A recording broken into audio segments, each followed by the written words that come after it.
नमस्कार, स्वागत है आपका वैश्य व्यापार न्यूज में और मैं हूं आपके साथ अमन वर्मा।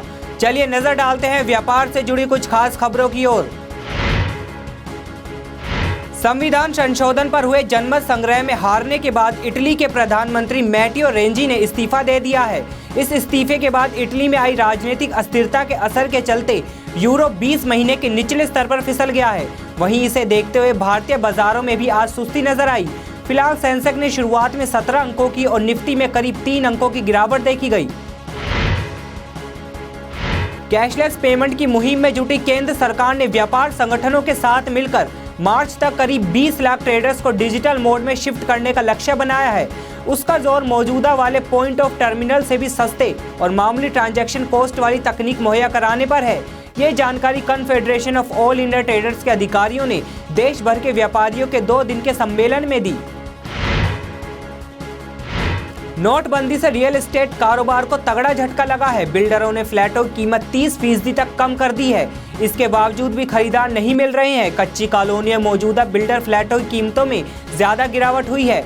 उत्तरी दिल्ली के रानीबाग, शास्त्री नगर, हरिनगर जैसे इलाकों में फ्लैट 30% तक सस्ते, जबकि रोहिणी द्वारका में यह गिरावट 15 से 20% के आसपास है। आरबीआई गवर्नर उर्जित पटेल हर महीने 2 लाख रुपए से कुछ ही ज्यादा सैलरी पाते हैं और उन्हें घर पर कोई सपोर्टिंग स्टाफ नहीं दिया गया है।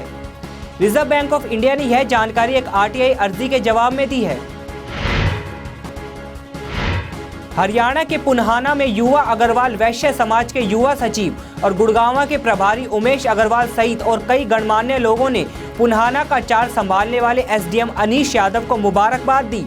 साथ ही कृष्ण के अलबेले सखा मंडल के सभी युवाओं ने भी पुन्हाना का चार्ज संभालने पर अनीश यादव को शुभकामनाएं दी। जनधन खातों में पैसे जमा करने की दर में आई 5 गुना कमी। 30 नवंबर तक जमा हुए 74,000 करोड़ रुपए। वहीं इसके पहले हफ्ते में जनधन खातों में 8,283 करोड़ रुपए जमा हुए थे।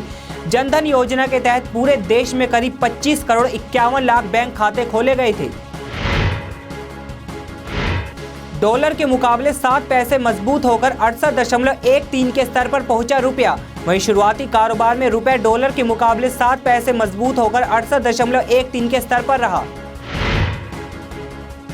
नीति आयोग के उपाध्यक्ष अरविंद पनगड़िया ने कहा है कि देश में कराधान कानून ठीक से परिभाषित नहीं है। उन्होंने कानून में अस्पष्टता दूर करने को कहा ताकि कर अधिकारी के विवेक अधिकार को समाप्त किया जा सके। साथ ही उन्होंने ये भी कहा कि उच्च राशि की मुद्रा पर पाबंदी काला धन के खिलाफ मात्र एक कदम है और इस दिशा में और बहुत कुछ किए जाने की जरूरत है। आय घोषणा योजना के तहत 13,860 करोड़ रुपए की बेहिसाबी आमदनी की घोषणा पर चर्चा में आए प्रॉपर्टी डीलर महेश शाह से आयकर विभाग एक बार फिर पूछताछ करेगा। वहीं इससे पहले आयकर विभाग ने शनिवार को गिरफ्तार करने के बाद महेश शाह से रात भर पूछताछ की और रविवार सुबह घर जाने की अनुमति दे दी। यूपी की राजधानी लखनऊ में ब्लैक मनी को व्हाइट में बदलने वाले एक्सिस बैंक के 2 मैनेजरों को गिरफ्तार किया गया है। दोनों आरोपियों को प्रवर्तन निदेशालय ने मनी लॉन्ड्रिंग एक्ट के तहत गिरफ्तार किया है।